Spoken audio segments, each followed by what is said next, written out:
দুনিয়াতে যত অদ্ভুত অদ্ভুত প্রশ্ন সব আপনি মুসা আলাইহিস সালামের মাথা থেকে পাবেন। বিভিন্ন বিষয়ে আল্লাহরে প্রশ্ন করতেন। সাইয়েদনা মুসা আলাইহিস সালাম আল্লাহরে বললেন, আল্লাহ আপনি আমার এমন একটা জিকির শিখাইয়া দেন যে জিকিরটার শব্দ আপনি আর আমি ছাড়া কেউ জানবে না।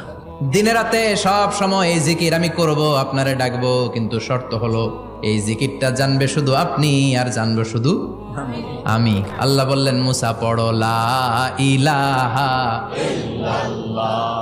মুসা আলাইহিস সালাম কয়, মাবুদ এটা তো জাতীয় জিকির, সবাই জানে। আমি তো চাইছি এক্সেলেন্ট একটা জিকির, কারো কাছে নাই, শুধু আমি জানবো আর আমি পড়বো।